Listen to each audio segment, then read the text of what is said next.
जय यीशु प्रभु यीशु के अति सामर्थ्यवान नाम पर आप सभी लोगों को फादर अभिवादन करते हैं। बाइबल तीर्थ यात्रा के आज 300वां दिन में हैं हम।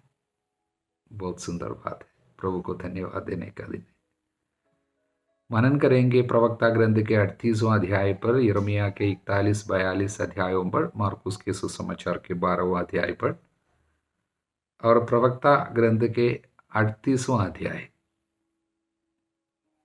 बहुत सुंदर शिक्षा प्रभु दे रहे हैं कि किस तरह प्रभु अपनी महिमा के लिए चिकित्सकों को इस्तेमाल करते हैं। हालेलुया। वचन हमें बताते हैं कि चिकित्सकों पर, उनकी चिकित्सा कार्य पर और उनके द्वारा प्राप्त होने वाले स्वास्थ्य लाभ पर ईश्वर की महिमा ही प्रकट होती है। कारण चंगाई और स्वास्थ्य लाभ प्रभु से ही है। हालेलुया। किंतु प्रभु उसे चिकित्सकों के द्वारा प्रकट कर सकता है और लोगों में बांट सकते हैं, लेकिन वास्तव में हर एक चंगाई प्रभु से केवल है। और जड़ी बूटी दवाई प्रभु ने ही सृष्टि किया है, लेकिन चिकित्सकों के द्वारा प्रभु उसे बांट सकते हैं, प्रकट कर सकते हैं। इसलिए चिकित्सकों का आदर हमें करनी चाहिए। हालेलुया। उनको सम्मान देना चाहिए, आदर करना चाहिए, जो आदर के पात्र वे है। किंतु सबसे मुख्य बात तो वो नहीं है। सबसे मुख्य बात यह है कि पुत्र अपनी बीमारी में प्रभु से प्रार्थना करो, वो तुम्हें स्वास्थ्य प्रदान करेगा। वो स्वास्थ्य किसी डॉक्टर के द्वारा प्रकट कर सकता है, आपको बांट सकते हैं, किंतु प्रभु से प्रार्थना करो। इसका मतलब प्रार्थना और चिकित्सा ये दोनों एक दूसरे से भिन्न नहीं है, बल्कि दोनों जुड़ी हुई है। हालेलुया। यहाँ पर प्रभु कहता है, वचन हमें बताते हैं, प्रभु से प्रार्थना करो, वो तुम्हें स्वास्थ्य प्रदान करेगा। और क्या करना है? अपने अपराधों पर पश्चाताप करो, अपने हाथ निर्दोष रखो, अपना हृदय हर पाप से शुद्ध रखो। तो प्रभु हमको ये बताना चाहते हैं कि पवित्रता और चंगाई दोनों जुड़ी हुई है, किंतु चिकित्सक अलग भी नहीं है। हालेलुया। वो इनसे दूर नहीं है। चंगाई से पूर्ण रूप से डॉक्टर को अलग नहीं करना और पवित्रता को भी अलग नहीं करना, क्योंकि पाप के द्वारा बीमारी आती है। वचन कहता है 15, जो अपने सृष्टिकर्ता के सामने पाप करेगा वो चिकित्सक के हाथों पड़ेगा।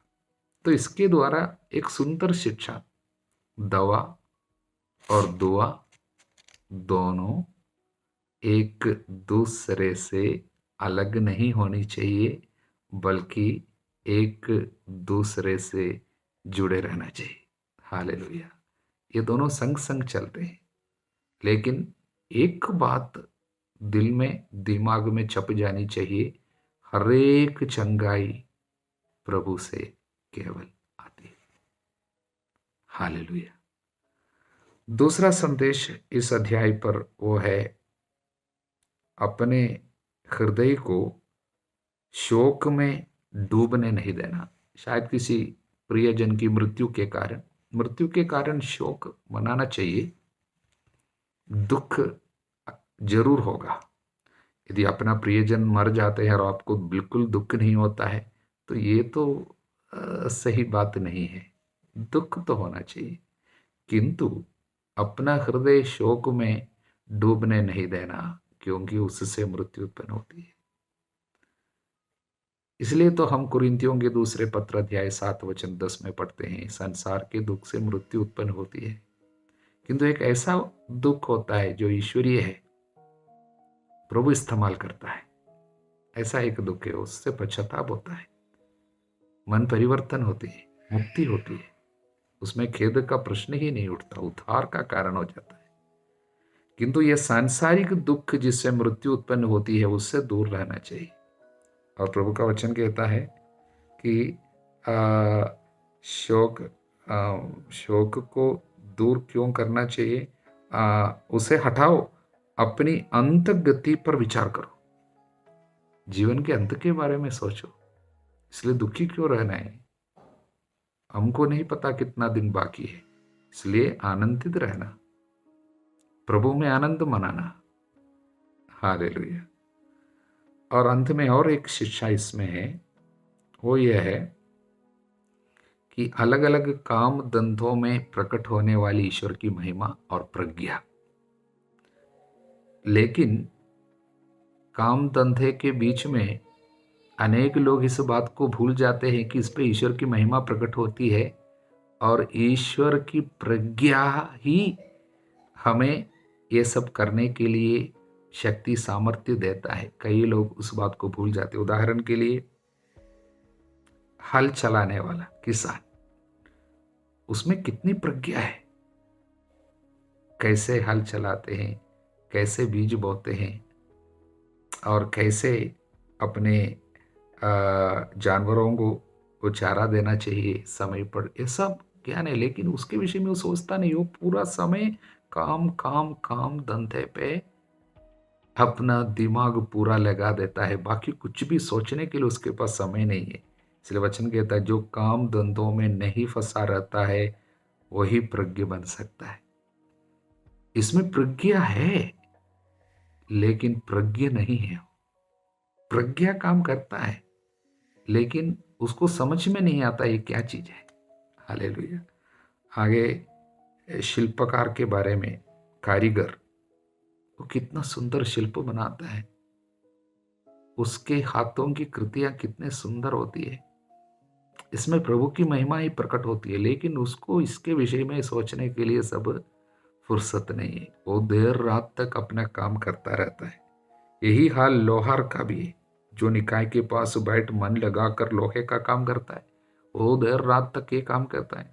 उसके पास क्या है, भट्टी की गर्मी है और हथौड़े की आवाज है, उसके कानों में निरंतर आते, दूसरा कुछ भी सुनता नहीं। और उसमें काम करने वाली प्रज्ञा के विषय में वो सोचता भी नहीं। यही हाल कुम्हार की भी है, जो अपने चाक के पास बैठकर उसे अपने पैरों से घुमाता रहता है। वो अपने काम पर निरंतर ध्यान रखता, समय पर उसे पूरा करने की चिंता रहता है। वो अपने हाथों से मिट्टी के लौंदे लोंदे बनाता और पैरों से उसे गूंथता है। वो दत्त चित्त होकर बर्तनों पर रोगन लगाता और रात में देर तक अपना आवा साफ करता है। तो कई काम करता है, इनसे जो कराता है वो प्रज्ञा है। ईश्वर की महिमा उसमें प्रकट होती है। कारण इनके बिना कोई भी नगर नहीं बसाया जा सकता, इन लोगों के द्वारा ही नगर बसाया जाता है। इनके बिना यहाँ न तो कोई रह सकता है, न कोई आ जा सकता है। ये सब है, किंतु नगर परिषद में इनसे परामर्श नहीं लिया जाएगा। इन्हें सार्वजनिक सभाओं में प्रमुख स्थान नहीं दिए जाएंगे। इतना काम कर रहे हैं, वास्तव में बहुत सुंदर महिमा ईश्वर की इनमें प्रकट होती है, किंतु ये काम काम काम में केवल फंसा रहता है, उसके आगे निकल नहीं पाते हैं। अपने दिमाग को, अपने दिल को आगे की ओर बढ़ा नहीं सकता है, बढ़ा नहीं पाते हैं। इसलिए उसमें जो प्रज्ञा है वो आदर सम्मान उनको लाता नहीं है। हालेलुया। काम धंधे पे केवल अपने जीवन को सीमित रखता है, किंतु ये ईश्वर की सृष्टि बनाए रखते हैं। इनका काम ही इनकी प्रार्थना है। वहां पर थोड़ी सी मुसीबत है, काम ही उनकी प्रार्थना बन गई, इसलिए आदर सम्मान का पात्र नहीं बनता। ईश्वर की महिमा इनमें है, जरूर है, इसलिए किसी को तुच्छ नहीं समझना चाहिए। इन गरीब लोगों के धंधे में भी ईश्वर की महिमा प्रकट होती है। बहुत सुंदर एक अध्याय, 38वां अध्याय। प्रभु को धन्यवाद। अब हम यिर्मयाह के ग्रंथ के 2 अध्यायों पर, अध्याय 41 और 42 पर मनन करेंगे। कुछ मुख्य बातें इन अध्यायों से। पहली बात गदल्याह की हत्या है। गदलिया जो है निर्वासन के बाद, बाबुल निर्वासन के बाद यहूदा पर राज्यपाल के रूप में नियुक्त किए गए व्यक्ति है। किसके द्वारा? बाबुल के राजा नबूकदनेस्सर के द्वारा। बहुत कम लोग रह गए यहूदा में जो बहुत गरीब थे, जिनके पास कुछ भी नहीं थे, ऐसे लोगों को यहां पर रख दिया। बाकी लोगों को जो भी किसी काम का है, जो कुछ काम करना जानता है, जो किसी भी फायदे के होते हैं और बड़े बड़े लोग हैं, उन सबों को गुलामी में लेकर गए निर्वासन में। तो गदलिया राज्यपाल था। एक दिन उनके पास करेआ के पुत्र योहानान आकर कहा था, देखो आपकी जान की खतरा है। इश्माएल नामक पदाधिकारी आपको मारना चाहता है, इसलिए आपको सावधान रहना होगा। ये हम 40वां अध्याय के अंत में देखा। लेकिन जब उनको ऐसा बताया गया, ये गदलिया ने क्या कहा, तुम इस्माइल के विषय में झूठ कह रहे हो, इसलिए उसको कुछ नहीं करना, तुम झूठ कह रहे हो, ऐसा बोला। उसके बावजूद जब उनको चेतावनी दिया गया था, सतर्क रहने के लिए बताया गया था, उसके बावजूद इसी व्यक्ति के साथ, जिसके विषय में उनको सूचना दिया गया कि वो व्यक्ति आपके जीवन के ताक में रहते हैं, इश्माएल उसका नाम है, उसके बावजूद उसी इश्माएल और उनके दोस्तों के साथ ये भोजन पे बैठा, खाना पीना। खाना पीना अनेक लोगों के लिए खतरे का कारण बना है। यहां पर खाने के समय में गदलिया की हत्या किया गया। केवल गदलिया की नहीं, उनके साथ साथ उनके सभी साथियों की। पूरा इस अध्याय 41वां अध्याय खून खराबे का अध्याय है। और इसमें संदेश हमको यही मिल रहे हैं कि अधिकारी होने के बावजूद, एक राज्यपाल होने के बावजूद उन्होंने लोगों पर यूं ही विश्वास किया, और जिनकी बात तो मानना चाहिए था वो नहीं माना, और जिनसे सतर्क रहना चाहिए था उनसे सतर्क भी नहीं रहा। उसका कारण क्या है? प्रज्ञा का अभाव। इसलिए अधिकारी लोगों में प्रज्ञा का अभाव जब होता है, वहां पर अराजकता पैदा होता है, अनार्की। इसलिए तो बाइबल हमको कितने बार ये प्रज्ञा का महत्व के बारे में बताते हैं। प्रज्ञा, विशेषकर प्रज्ञा का ग्रंथ, सूक्ति ग्रंथ, प्रवक्ता ग्रंथ पूरा प्रज्ञा की बातों से भरी हुई है। इसलिए हम लोगों को प्रज्ञा के लिए प्रार्थना करना है, लोगों को समझने की कृपा, कौन कैसा है, किसकी बात हमें लेनी चाहिए, किसके द्वारा मिलने वाले कार्यों को और बातों को हमें स्वीकार करनी चाहिए। काउंसलिंग, इसलिए हम लोग पिछले अध्याय में देखा उसके विषय में। हालेलुया। इसलिए प्रज्ञा के लिए प्रार्थना करना और अधिकारियों के लिए प्रार्थना करना, ये सब बहुत जरूरी बात है। ये गदलिया बिना प्रज्ञा का कार्य किए इसलिए मारे गए, और जिसने मारा इस्माइल, उसका पाप बहुत ही खतरनाक पाप रहा, क्योंकि ये उन लोगों में एक है जिन्होंने पाप के कारण जनता के ऊपर, देश के ऊपर आई हुई विपत्ति को अपनी आंखों के सामने देखा, निर्वासन को देखा और ईश्वर की दया का अनुभव किया।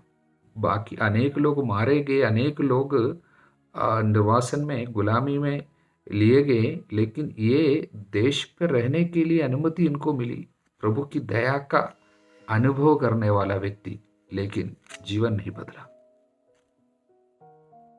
कितना बड़ा कत्ल यहां पर कर रहे, इस अध्याय में पढ़ने से हमको समझ में, लोगों को मारने में इसको आनंद आता है,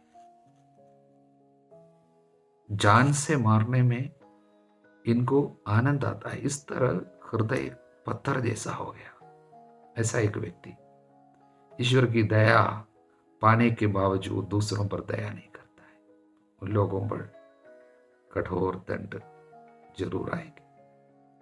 हालेलुया। इसलिए इस अध्याय हमको कुछ संदेश देते हैं। वो यह है, ईश्वर की दया पाने के बावजूद कुछ लोग दयालु नहीं रहते हैं। हालेलुया। और बाकी जितने लोग रह गए हैं यहाँ पर, उन लोग सब अब चिंता में पड़ गए। अब हमारा क्या होगा? क्योंकि यहाँ पर गदल्याह की हत्या हुई है। यह सब सुनकर बाबुल के लोग, राजा और आकर हमको और दंड दे सकते हैं, इसलिए वे लोग डर गए। इसलिए वे सब मिलकर यिर्मयाह के पास आए और यिर्मयाह से कहा, एक सुंदर प्रार्थना वे कर रहे हैं। देखिए, हमारा निवेदन स्वीकार कीजिए। हम बचे हुए लोगों के लिए प्रभु अपने ईश्वर से हमारी ओर से प्रार्थना कीजिए। अध्याय 42 और वचन 3, प्रभु आपका ईश्वर हमें वो मार्ग बताए जिस पर हमें चलना चाहिए, और यह कि हमें क्या करना चाहिए। एक सुंदर प्रार्थना है, प्रभु अपना ईश्वर हमें मार्ग बताए जिस पे हमें चलना चाहिए, और ये कि हमें क्या करना चाहिए।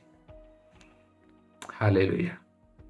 प्रार्थना सुनकर हमको बहुत अच्छा लगता है और हम सोचेंगे कितने अच्छे लोग हैं, आध्यात्मिक लोग हैं। हालेलुया।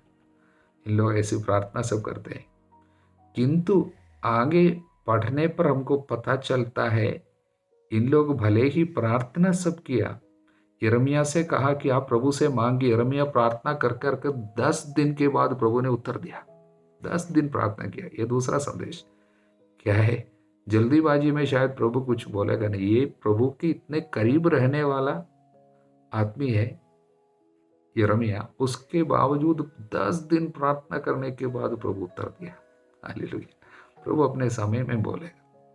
हम लोग प्रभु को अपने टाइम टेबल में लाने की कोशिश अक्सर करते हैं।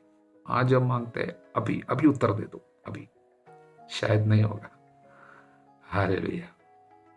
और दूसरी बात, हाँ, इन लोग प्रार्थना तो किया, लेकिन बाद में हमको पता चलता है फैसला तो इन लोग पहले से लेकर रखा है। हमको क्या करना चाहिए? क्या करना है? मिस्र को जाना है। मिस्र देश में जाकर हम लोग शरण लेगा, हम लोग बच जाएंगे। शरणार्थी बनकर मिस्र देश जाएंगे। पहले से फैसला लेकर रखा है, उसके बाद प्रार्थना कर रहे हैं, प्रभु बताओ, हम आपकी इच्छा पर चलेंगे, लेकिन पहले से फैसला लेकर रखा है। इसलिए जब फैसला आया प्रभु की ओर से कि मिस्र देश जाना नहीं है, तब इन लोग गुस्सा में आए। तुम झूठे नबी हो, तुमको प्रभु कुछ नहीं बोला, हम लोग जरूर जाएगा वहां पर, ऐसा बोलते हैं। अनेक लोग ऐसा है, प्रार्थना तो करते हैं लेकिन उनकी प्रार्थना व्यर्थ है, बेकार है, क्योंकि बदलने के लिए तैयार नहीं है। पहले से मन में एक फैसला लेकर रखा है, मुझे वैसा ही करना चाहिए, वैसा ही करूँगा कुछ भी हो। लेकिन प्रार्थना सब करते हैं। इसमें क्या प्रार्थना हो रही है? प्रभु को अपनी इच्छा के अनुसार चलाने की कोशिश करा रहे। मेरी जो इच्छा है उसको पूरा कर, उसमें अपना आशीर्वाद दे दे। वास्तव में ऐसी प्रार्थना कोई महत्व नहीं रखने वाली प्रार्थना है। हालेलुया। इसलिए प्रार्थना में जाने वालों को चाहिए कि विनम्रता से अपने को छोड़ दे। प्रभु जो बोलते हैं, जो फैसला प्रभु चाहते हैं, वही हम लेने को तैयार हो जाए। उतनी हिम्मत होनी चाहिए। प्रार्थना में हिम्मत की भी जरूरत है। प्रभु जो बोलते हैं उसी रास्ते पर चलने का हिम्मत, अपनी इच्छा पर नहीं। इसलिए प्रार्थना होनी चाहिए, मेरी इच्छा नहीं बल्कि तेरी इच्छा पूरी हो। हालेलुया। अब हम मरकुस के सुसमाचार के अध्याय 12 में हैं। सबसे पहले हिंसक असामियों का दृष्टांत। दाखबारी किसी ने लगाई, किसी मनुष्य ने दाख की बारी लगवाई, उसके चारों ओर घेरा बनवाया, उसमें रस का कुंड खुदवाया, पक्का मचान बनवाया। सब प्रभु का कार्य है। अपने दाखबारी जो है प्रभु की जनता है, और प्रभु उनके लिए क्या क्या कर रहे हैं, और उन सबों को फल उत्पन्न करने के लिए नियुक्त किया है। जब फल उत्पन्न नहीं हो रहा है, कई लोगों को भेजा, लेकिन भेजे गए लोगों के साथ उन्होंने बेईमानी की, अन्याय किए, किसी को मारे और किसी को ठुकराए, ये सब हुआ। और अंत में क्या हुआ? वचन 6, अब उसके पास एक ही बच गया, एक ही बच गया, अभी और कुछ नहीं, एक ही बच गया, उसका परम प्रिय पुत्र। आदमी उसने ये सोचकर उसे उनके पास भेजा कि वे मेरे पुत्र का आदर करेंगे। हालेलुया। इस दृष्टांत के द्वारा प्रभु हमको ये प्रकट करना चाहते हैं कि प्रभु जानता था मैं ही उसका पुत्र हूं, यानी ईश्वर का पुत्र, और मुझे मरना होगा। थोड़ी ही समय में आने वाली मृत्यु को प्रभु देख चुका था, प्रभु जानता था। और संदेश यही है कि उसके बाद और कोई संदेशवाहक नहीं होगा। हालेलुया। स्वर्ग के पास और कोई संदेशवाहक नहीं है मसीहा को छोड़कर, यीशु को छोड़कर। वही लास्ट है, वो अंत है, अंतिम वो ये, उसके बाद और कोई नहीं। इसलिए उसी की बात नहीं मानेंगे और कोई मुक्ति का मार्ग नहीं। अगर उसको आप टुकराएंगे, आप मुक्ति को टुकरा रहे हैं और आशा को टुकरा, अपने आखिरी आशा को, लास्ट होप को आप टुकरा रहे हैं। दूसरा कोई रास्ता नहीं। इसलिए बताते हैं ही इज गॉड्स अल्टीमातुम, उसके सिवा और कोई नहीं अब। हालेलुया। इसलिए यीशु ही मार्ग है, अब दूसरा कोई मार्ग नहीं है, और किसी की इंतजार करने से कोई फायदा नहीं है। यीशु लास्ट होप, उसकी बात मान। परम प्रिय पुत्र की बात नहीं मानेंगे, फिर किसको मानेंगे? हालेलुया। आगे हम कैसर को कर देने के विषय में चर्चा होते देख रहे। तब उन्होंने सोचा हम प्रभु को फंसाया, यीशु को फंसाने के कारण वे लोग खुश होकर बैठे। लेकिन क्योंकि क्या है, अगर कर देना नहीं है बोलेंगे तो रोम के खिलाफ, कैसर के खिलाफ इन लोग ये लोगों को भड़काया। अगर कर देना है बोलने से क्या होगा कि ईश्वर को महत्व नहीं दे रहे हैं, दूसरा किसी का आदर हो रहा है। हालेलुया। इसलिए प्रभु ने क्या बोला, 1 दीनार मेरे पास लाओ, पैसा है जो कर देने की बात जो है, वो पैसा चुकाना पड़ता है, वो पैसा मेरे पास लाओ, और इसमें किसका चेहरा है, किसका लेख है, किसकी छाया है। तब उन्होंने बोला ये कैसर का। इस पर ईसा ने उनसे कहा, वचन 17, जो कैसर का है उसे कैसर को दो, जो ईश्वर का है उसे ईश्वर को। ये सुनकर वे बड़े अचंभे में पड़ गए। हालेलुया। प्रभु क्या समझा रहा है? जिस तरह आपको कैसर को कर चुकाना होता है, उसी तरह प्रभु को भी, ईश्वर को कुछ देना होता है। कैसर को क्या देता है? जिसके ऊपर उसकी छाया है और उसका सादृश्य है। किस पे है? उसकी छाया और उसका सादृश्य पैसा पे है, उसको दे दो। और ईश्वर को क्या दोगे?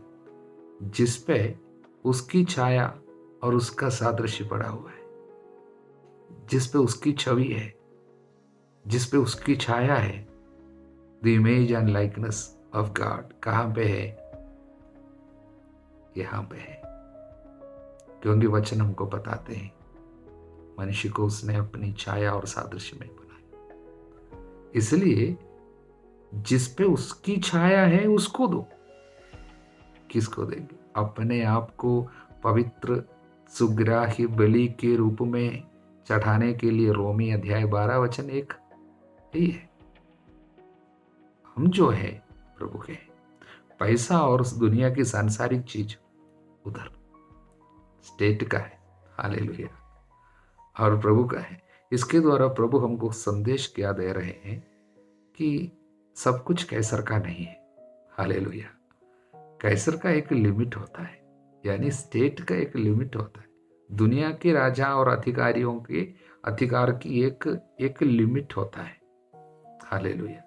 उस लिमिट के आगे अगर उन लोग डिमांड करेंगे, जो प्रभु का है, जो चीज प्रभु का है, उसमें से कुछ अगर कैसर डिमांड करेंगे तो हम लोगों का उत्तरदायित्व रहता है कि हम प्रभु को माने और कैसर को ठुकराए।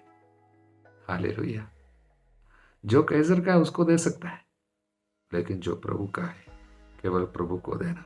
इसलिए आत्मा से जुड़ी हुई, जीवन से जुड़ी हुई मामला में यदि स्टेट जरूरत से ज्यादा हस्तक्षेप करते हैं, हमें उसके खिलाफ जाना होगा।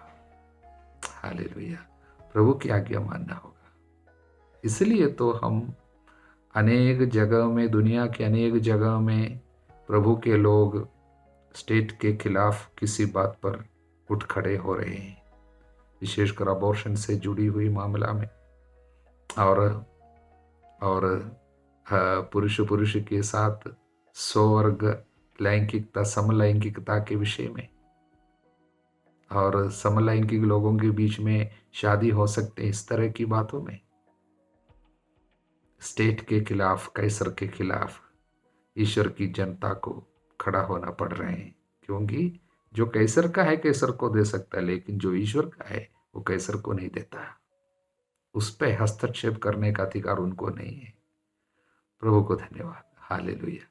हमारे प्रभु यीशु मसीह की कृपा, ईश्वर का प्रेम और पवित्र आत्मा का साहचर्य, पवित्र मरियम की मध्यस्थता, सभी संतों की योग्यता और मध्यस्थता आप सभी लोगों के साथ बनी रहे, अब सदा सर्वदा अनंत काल तक।